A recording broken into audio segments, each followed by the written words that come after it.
तो आज हमारे सामने है फसाने आदम आलम का बयां। इसके कुछ अंश है। जी हाँ। और हमारी कोशिश ये है कि इसके जरिए हम समझे कि सृष्टि मतलब ये दुनिया बनने से भी पहले क्या आलम था। बिल्कुल, जब कुछ भी नहीं था वो मंजर कैसा रहा होगा। हाँ, और ये नज़म सिर्फ एक आप बीती नहीं है, ये तो पूरी जग बीती सुनाने का दावा करती है।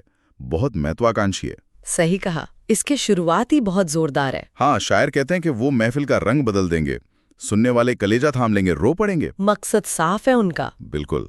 कायनात कैसे बनी और फिर ये खाक का पुतला यानी इंसान वो कैसे जाहिर हुआ। और वो चुनौती भी देते हैं साथ में। वही कि संग दिल सख्त जिगर आज न रोएं तो सही, मतलब पत्थर दिल को भी रुलाने का इरादा। ये तो बड़ा दावा है। हाँ, और ये दावा इसलिए भी बड़ा है क्योंकि ये कहानी शुरू होती है एक ऐसे पॉइंट से जहाँ सोचना भी मुश्किल है। वो पूर्ण शून्य की अवस्था। पूर्ण शून्य। हाँ, नज़म कहती है न आसमां है न जमी, न जिन है न बशर। सोचिए जरा, न धरती न आकाश, न इंसान न जिन, कोई मखलूक ही नहीं। जी। और तो और समय भी नहीं।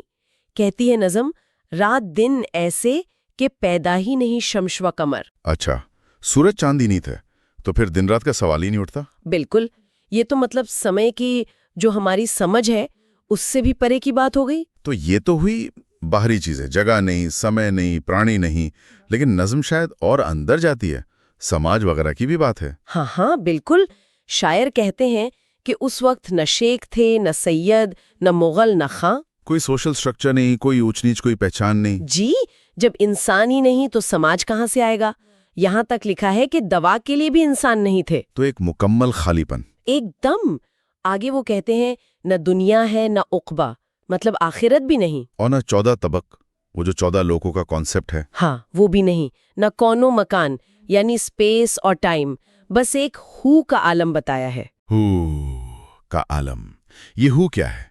हु सूफी परंपरा में अक्सर ईश्वर के लिए, उस एक परम सत्ता के लिए इस्तेमाल होता है जो अहदियत मतलब उस एक होने की तरफ इशारा करता है। अच्छा, तो सिर्फ बाहरी दुनिया ही नहीं बल्कि वो चीजें जिनसे अस्तित्व बनता है वो भी नहीं थी। जैसे? हाँ, यही बात और गहरी हो जाती है। नज्म कहती है न मादा है न रूह इसमें, न जिस्म है न जान। न मैटर, न स्पिरिट, न बॉडी, न सोल, कुछ भी नहीं। कुछ भी नहीं। ये सिर्फ जगह का खालीपन नहीं है, ये तो कॉन्सेप्ट्स का भी अभाव है। और जब ये सब नहीं तो फिर रिश्ते कैसे होंगे?